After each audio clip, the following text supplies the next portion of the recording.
என்னாச்சு மீனா? எல்லாம் தெரிஞ்சு நீ கேள்வி கேட்கல? இதெல்லாம் உண்மைதானே? என்னால உண்மை மறைச்சு நிம்மதியாவே இருங்க மீனா. நீங்க அதையும் யோசிச்சுட்டு இருக்கீங்க. என்னால உன்ன மாதிரி எல்லாம் அடுத்தவங்க ஏமாத்திட்டு குற்றம் உணர்ச்சி இல்லாம இருக்க முடியாது. நான் அவர்கிட்ட சொல்லதான் போறேன். என்னால இந்த மனசுல வச்சுட்டு எந்த வேலையும் ஒழுங்கா செய்ய எனக்கு பைத்தியம் பிடிச்ச போல இருக்கு. மீனா எதையும் மறைக்கிறேன் அவர் கொஞ்சம் ஆரம்பிச்சாரு. இதுக்கு மேல நான் சொல்லாம இருக்க முடியாது. நான் சொல்லதான் போறேன். மீனா இப்ப என்ன நீ சொல்லுங்க. ஆனா நீங்க சொன்ன அடுத்த நிமிஷமே நான் கையா இருப்பேன். சும்மா இந்த மாதிரி மிரட்டி இருக்காது. நான் மிரட்டல. பிடிச்ச வாழ்க்கை வாழலன்னா அந்த வாழ்க்கையே எனக்கு வேண்டாம்.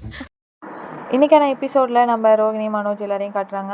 அவங்க எல்லாரும் ஆர்டர் வாங்கிட்டு காரில் ஏறுறாங்க. காரில் ஏறிட்டு ரோகிணி நான் இனிமேல் வந்து நம்ம ஸ்டோர் ரூம்க்குலாம் வரமாட்டேன் அப்படின்னு சொல்கிறாங்க. ஏன்னு கேட்குறாங்க அவங்களும். இனிமேல் வந்து நான் நம்ம பிஸ்னஸை டெவலப் பண்ண போகிறேன், நீயும் வந்து என் ஃப்ரெண்டும் பார்த்துக்கோங்க. நான் வந்து பிஸ்னஸை டெவலப் பண்ணுறதுக்காக ஒரு பில்டர்ஸ் மாதிரி போட்டு நான் வந்து ஸ்டார்ட் பண்ண போகிறேன் அப்படின்னு வந்து சொல்கிறாங்க. உடனே ஓகே மனோஜ் அப்படின்னு சொல்லிட்டு பார்க்குறாங்க. அப்படியே இந்த பக்கம் பார்த்தோன்னா இந்த பக்கம் வீட்டில் எல்லோரும் உட்காந்து சாப்பிட்டுட்டு இருக்காங்க. சாப்பிட்றப்ப என்ன ரோகிணி நீ எடுத்துகிட்டு வந்து இதெல்லாம் வச்சுட்ருக்க, மீனா எங்கன்னு அவங்க ஹஸ்பண்ட் கேட்குறாங்க. உடனே ஏன் மீனாவே எல்லாமே செய்யணுமா, நான் ஒரு நாள் செய்கிறேன், எனக்கு இப்போ பசிக்கலை அப்படின்னு ரோகிணியும் சொல்கிறாங்க. உடனே மீனா வந்து பார்க்குறாங்க. உடனே அவங்க மீனாவோட அத்தையும் வந்து இதெல்லாம் நீ எதுக்குமா செய்கிறேன், வந்து உட்காருமா அவள் கிடக்குறா அப்படின்னு அவங்களும் சொல்கிறாங்க. ஏன் அத்தை இருக்கட்டும், எனக்கும் பசிக்கலை, நான் பார்த்துக்கிறேன் அப்படின்னு அவங்களும் சொல்கிறாங்க. உடனே வந்து பார்க்குறாங்க மீனாவும் ரோகிணியும். அடுத்து எல்லாருமே வந்து பரிமாறுறாங்க. பரிமாறிட்டு அப்படியே சாப்பிட ஆரம்பிக்கிறப்போ என்னது இது சாப்பிட்றது என்ன உரப்பாக இருக்குது, சாப்பாடு வேகவே இல்லை, என்னது இது சமைச்சிருக்க மீனா அப்படின்னு சொல்லிட்டு எல்லாருமே கேட்குறாங்க. ஒன்று நல்லா தான் அதை சமைச்சேன், என்னமோ தெரியல அப்படின்னு சொல்கிறாங்க. உடனே நீ இன்றைக்கி என்ன நினப்பில் இருக்கன்னு தெரியலை, என்ன சமைச்சிருக்கணும் ஒன்றும் புரியலை அப்படின்னு சொல்லி அவங்க அத்தையிலேருந்து எல்லோரும் திட்டுறாங்க. நீங்கள் எதுவும் கவலைப்படாதீங்க மீனான்னு சொல்லிட்டு ஸ்ருதி சொல்கிறாங்க.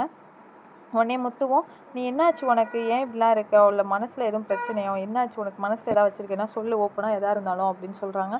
அதெல்லாம் ஒன்றும் இல்லைங்க அப்படின்னு வந்து மீனாவும் சொல்கிறாங்க. அப்படியே வந்து உள்ளே போகிறாங்க.